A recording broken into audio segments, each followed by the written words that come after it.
राधे राधे। ज्येष्ठ मास के शुक्ल पक्ष की दशमी तिथि को हम गंगा दशहरा का पर्व मनाते हैं। इस दिन गंगा स्नान का विशेष महत्व होता है। गंगा दशहरा के अवसर पर गंगा में स्नान करने से व्यक्ति को जाने अनजाने में की गई गलतियों के लिए पश्चाताप से मुक्ति मिल जाती है और शुभ फलों की प्राप्ति होती है। यदि कोई व्यक्ति गंगा नदी में स्नान करने में असमर्थ है आज के दिन, तो वह किसी भी पवित्र नदी में गंगा मैया का ध्यान करते हुए आज स्नान जरूर करे। ये अगर संभव ना हो सके तो घर में भी स्नान के जल में पहले थोड़ा गंगा जल मिलाकर यदि आज के दिन स्नान किया जाए और दोनों हाथ जोड़कर मन ही मन मां गंगा को प्रणाम करते हुए उनका ध्यान करते हुए स्नान हम करते हैं तो गंगा स्नान का पुण्य फल प्राप्त होता है। तो इस साल गंगा दशहरा हम किस दिन मना रहे हैं? गंगा दशहरा पर क्या शुभ योग बन रहे हैं? आज गंगा दशहरा के दिन किस प्रकार की पूजा विधि रखने से, पूजन का विधान करने से मां गंगा भोलेनाथ का आशीर्वाद हमें प्राप्त होता है, शुभ फलों की प्राप्ति होती है। ये सभी जानकारियां इस वीडियो में आपको मिलेगी, तो वीडियो को अंत तक जरूर देख लें। पसंद आए तो लाइक और ज्यादा से ज्यादा लोगों तक शेयर कर दीजिए। चैनल पर पहली बार आए हैं तो इसी तरह की जानकारियों के लिए चैनल को सब्सक्राइब भी जरूर कर लें। जान लेते हैं साल 2025 में गंगा दशहरा हम किस दिन मनाएंगे। देखिए, इस साल गंगा दशहरा 5 जून को मनाई जाएगी। गंगा दशहरा की तिथि की शुरुआत हालांकि 4 जून को रात में 11:55 पर होगी। तिथि समाप्त 6 जून को रात में 2:14 पर होगी। तो संपूर्णता से उदया तिथि में हमें 5 जून को गंगा दशहरा का जो त्योहार है वो मिल रहा है। तो इसी दिन हम विशेष पूजन अर्चन गंगा स्नान करेंगे। इस बार देखिए 5 जून को ना कई शुभ योगों का भी निर्माण हो रहा है।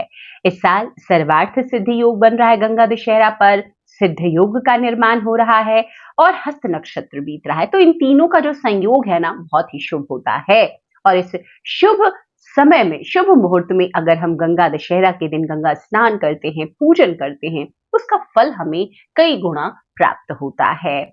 सुबह देखिए, आज जो ब्रह्म मुहूर्त में जो स्नान का मुहूर्त है वो सुबह 4 बजे से 7 बजे तक रहेगा और इस वक्त सिद्ध योग भी है। तो बहुत सुंदर ये मुहूर्त है। इसी समय गंगा स्नान या घर पर आप गंगा स्नान कर पूजन कर रहे हैं तो कीजिएगा।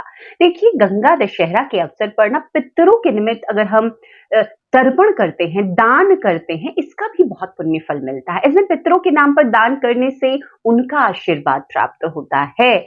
आज देखिए, पितरों के लिए ही जो भागीरथ थे राजा, उन्होंने गंगा मैया को धरती पर वो लेकर आए थे। भगवान शिव की उन्होंने घोर तपस्या की थी। इसके बाद मां गंगा धरती पर अवतरित हुई थी आज के दिन।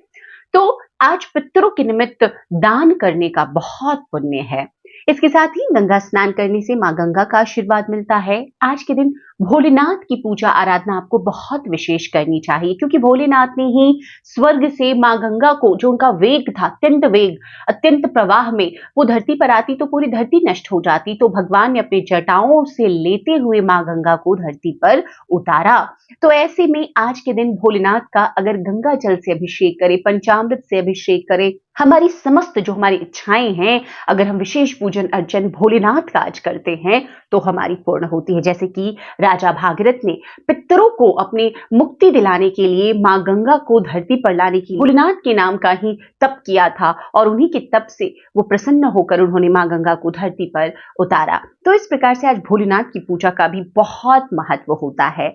आज के दिन देखिए, अब गंगा पूजन कर लेंगे आप, 10 की संख्या का बहुत महत्व। तो गंगा पूजन में आपको आज 10 रंग के फूल अर्पित करें। फलों के भोग में आप 10 रंग के फलों का भोग माता को लगाएं। 10 तरीके का, 10 चीजों के दान का बहुत महत्व होता है आज, क्योंकि दशमी की तिथि है ना। तो आज 10 चीजें अगर हम दान स्वरूप भी करते हैं तो इसका बहुत महत्व हो जाता है। चाहे तो आप 10 फल ही दान कर दीजिए, 10 तरह के अनाज दान कर दीजिए, 10 किलो अनाज दान कर दीजिए, ऐसा भी कर सकते हैं। आज जरूरतमंदों को अन्य क्या चीजें, ज्येष्ठ का मास से देखिए अत्यंत गर्मी होती है, तो आप मीठे रसीले फल सीजन के दीजिए, जूते चप्पल दीजिए, छाता दीजिए, मिट्टी का घड़ा दीजिए, सूती वस्त्र का दान कीजिए। ऐसा करने से भी बहुत ज्यादा पुण्य फल हमें प्राप्त होता है। आज के दिन सूर्य नारायण को सुबह ब्रह्म मुहूर्त में गंगा स्नान करने के बाद अर्घ्य जरूर दीजिएगा। इससे क्या होता है ना, अच्छे उत्तम स्वास्थ्य की प्राप्ति होती है। गंगा स्नान करने से आज देखिए सभी प्रकार के पाप, रोग, दोष और विपत्तियों से मुक्ति मिल जाती है। माँ गंगा हमें आगे का जो राह है, मार्ग है, वो प्रशस्त करती हैं और हमारे जीवन में हर प्रकार की सुख सुविधाएं हमें प्राप्त होती है। आज देखिए जल से जुड़ी हुई वस्तुएं, इसका अगर आप दान करते हैं एक अलग ही महत्व है।